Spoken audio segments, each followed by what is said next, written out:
Hello everyone, welcome to Gyanalay. आइए आज हम बात करते हैं एक बहुत इम्पॉर्टेंट, आप कह सकते हो, क्वेश्चन के बारे में, जो कि मुझे बहुत पर्सनली इम्पॉर्टेंट लगा, क्योंकि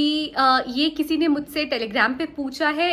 ये definitely in context of EMRS है, लेकिन और आप लोग ये भी कहोगे अभी कि मैम अभी तो वैकेंसी का पता नहीं, वेटिंग लिस्ट ही नहीं आएगी, बट क्योंकि मुझे ये क्वेश्चन इंपॉर्टेंट लगा और मुझे लगा कि इस पे मुझे अपडेट प्रोवाइड करना चाहिए सारे ही लोगों को, जो लोग भी आने वाली नोटिफिकेशंस का वेट कर रहे हैं पर साथ ही साथ अपने प्रिपरेशंस को भी वो कर रहे हैं। तो मुझे लगा कि ईएमआरएस के कॉन्टेक्स्ट में ये चीज़ काफ़ी इंपॉर्टेंट है, टीजीटी पीजीटी दोनों ही के लिए काफ़ी इंपॉर्टेंट है। और मुझे इसका आंसर जो कि है टेलीग्राम पे अलग से सिर्फ कॉमेंट देकर नहीं, बदन एक वीडियो बनाकर करना चाहिए। तो आइए आज के इस वीडियो में हम बात करते हैं ज्ञानालय के माध्यम से कि जो सबसे पहला टॉपिक है सिलेबस में टीजीटी और पीजीटी में, जहाँ पे ये लिखा हुआ है कि आपको जो जनरल नॉलेज है उसके लिए लिखा हुआ है कि general knowledge and current affairs in context of education. तो मैम इसका क्या मतलब है इन कॉन्टेक्स्ट ऑफ एजुकेशन? ये क्वेश्चन मुझसे पूछा गया है टेलीग्राम पे, जो कि मुझे काफ़ी इंपॉर्टेंट लगा और मुझे लगा कि मैंने इस पे वीडियो नहीं बनाया है और मुझे सेपरेटली आपको जो कि है इस पे एक वीडियो बनाकर बताना चाहिए कि एग्जैक्टली इसमें पढ़ना क्या है। देखिए, तो आइए अपना वीडियो हम शुरू करते हैं ज्ञानालय के माध्यम से। उम्मीद करूंगी आप सब मेरे साथ अंत तक जुड़े रहेंगे इस वीडियो में।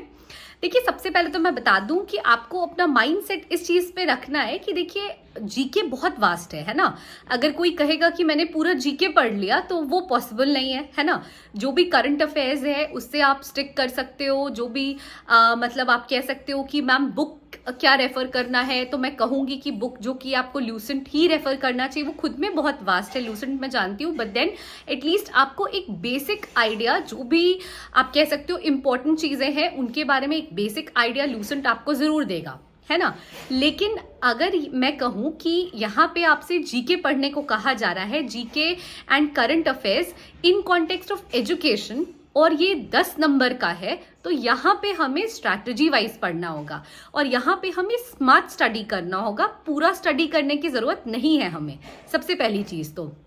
दूसरी चीज, जब मैं आंसर करूं, देखिए ईएमआरएस में, टीजीटी पीजीटी में दोनों के लिए बता रही हूं। देखिए ईएमआरएस में जब ये कहा जा रहा है कि आपको जीके एंड करंट अफेयर्स पढ़ना इन कॉन्टेक्स्ट ऑफ एजुकेशन, तो आप ल्यूसेंट की बुक फॉलो करो, न्यूज़पेपर्स पढ़ो, लेकिन जो सबसे पहले चीज आप फोकस करो करंट अफेयर्स या जीके को लेके, जो मैं कह रही हूँ वो जो एजुकेशन रिलेटेड पॉलिसीज आई है, आप समझ रहे हो, सबसे पहले आप उससे पढ़ना शुरू करो। आपने अपना टाइम बांध लिया है कि भाई मुझे जो कि इतने देर न्यूज़पेपर पढ़ना है, 1 घंटे 1.5 घंटे, जैसा भी आपने अपने स्टडी का पैटर्न बना लिया, आपने उसमें जो कि बांध लिया कि मुझे 1 घंटे या 1.5 घंटे न्यूज़पेपर को देना है। इसके बाद आप क्या करो कि पहले जो एजुकेशन रिलेटेड पॉलिसीज आ रही है ना, जैसे अब मैं एग्जांपल के तौर पे आपको बताऊं तो सर्व शिक्षा अभियान है ना, एसएसए है हमारा सर्व शिक्षा अभियान, वो देखो आप नेशनल एजुकेशन पॉलिसी है एनईपी 2020, आप वो देखो, है ना।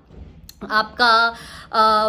राइट टू एजुकेशन है, राइट टू एजुकेशन क्या कहता है, आप एक बार वो देखो, है ना। तो मेरे कहने का मतलब है, ये सब मैं एग्जाम्पल के तौर पे आपको बता रही हूँ, है ना। मेरे कहने का मतलब है कि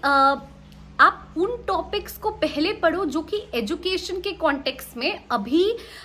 मतलब सरकार ने बनाई है, जो नीतियां सरकार ने बनाई है, आप उन पे पहले फोकस करो। एजुकेशन से रिलेटेड जो नीतियां सरकार ने बनाई है, आप उनको पहले फोकस करो अपने करंट अफेयर्स और जीके के प्रोस्पेक्ट से, ताकि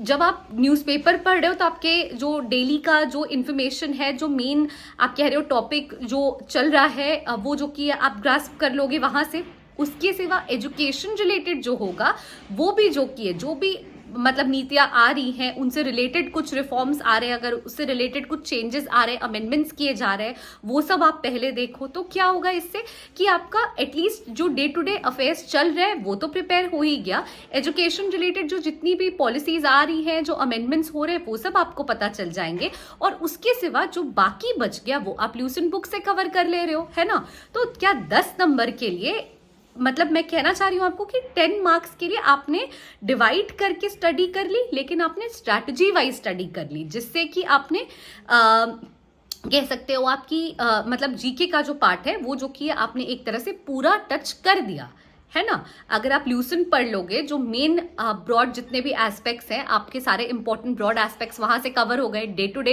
एस्पेक्ट्स जो चल रहे हैं आपके न्यूज़पेपर से कवर हो गए, और एजुकेशन रिलेटेड जो कह रहा है, जो सिलेबस में ही लिखा हुआ है साफ साफ कि भाई GK and current affairs in context of education आप पढ़ो, तो फिर चाहे आप एनईपी पढ़ो, फिर चाहे आप सर्व शिक्षा अभियान पढ़ो, आप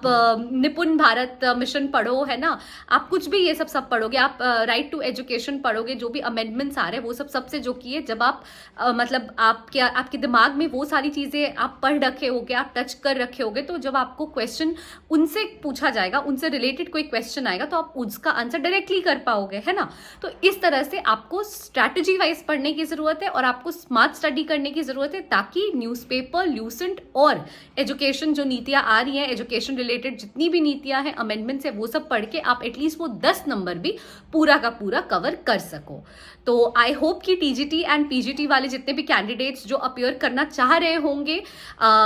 मतलब ईएमआरएस के अपकमिंग नोटिफिकेशंस के लिए, फिर चाहे वो जब भी निकले, वो मेरी बात को समझ पाए होंगे और इससे रिलेट कर पाएंगे कि देखिए सबसे पहले तो सिलेबस समझ लेना बहुत ज़रूरी है किसी भी एग्जाम को क्रैक करने के लिए। और जो लोग भी सिलेबस समझ रहे हैं और ईएमआरएस की नोटिफिकेशन का वेट कर रहे हैं, वो लोग अगर एजुकेशन रिलेटेड पॉलिसीज को पहले टच करेंगे तो यहाँ पे जो कि मार्क्स सिक्योर करने के उनके चांसेस जो कि बढ़ जाते हैं। So thank you so much for watching the video till the and.